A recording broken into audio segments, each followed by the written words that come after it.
José se atirou sobre o pai, chorando e beijando seu rosto.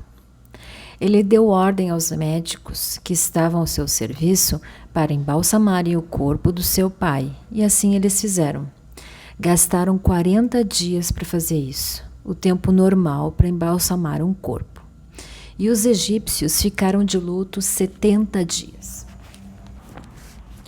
Quando passou o tempo do luto, José falou com os altos funcionários do palácio do rei do Egito e disse: façam o favor de levar ao rei a seguinte mensagem. Quando meu pai estava para morrer, ele me fez jurar que eu o sepultaria no túmulo que ele mesmo preparou no país de Canaã. Por favor, deixe-me ir sepultar o meu pai e depois eu voltarei. O rei respondeu: vai e sepulte o seu pai como ele fez você jurar que faria. E assim José foi sepultar o seu pai.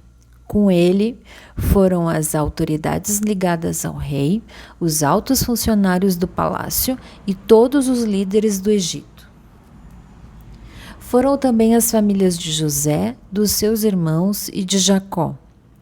Deixaram na terra de Gozém somente as crianças pequenas, as ovelhas, as cabras e o gado.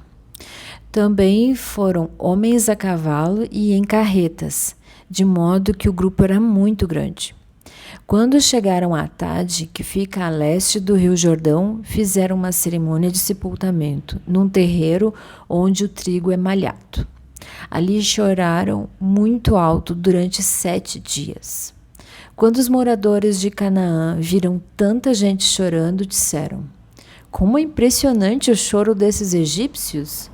Por isso, puseram naquele lugar o nome de Abel Mizraim.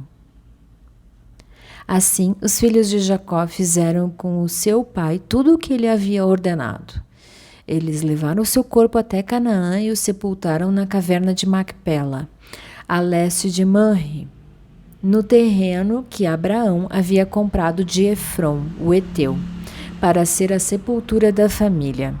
Depois do sepultamento, José voltou para o Egito com os irmãos e com todos os que o haviam acompanhado. Depois da morte do pai, os irmãos de José disseram: talvez José tenha ódio de nós e vá se vingar de todo o mal que lhe fizemos. Então mandaram dizer a José: antes que seu pai morresse, ele mandou que pedíssemos a você o seguinte: por favor, perdoe a maldade e o pecado dos seus irmãos que o maltrataram. Portanto, pedimos que perdoe a nossa maldade, pois somos servos do Deus do seu pai. Quando recebeu esta mensagem, José chorou. Depois, os próprios irmãos vieram, se curvaram diante dele e disseram: aqui estamos, somos seus criados. Mas José respondeu: não tenham medo. Eu não posso me colocar no lugar de Deus. É verdade que vocês planejaram aquela maldade contra mim, mas Deus mudou o mal em bem para fazer hoje o que estamos vendo, isto é, salvar a vida de muita gente. Não tenham medo. Eu cuidarei de vocês e dos seus filhos. Assim, ele os acalmou com palavras carinhosas que tocaram o coração deles. José ficou morando no Egito, ele e a família do seu pai. José viveu 110 anos e chegou a ver os netos de Efraim.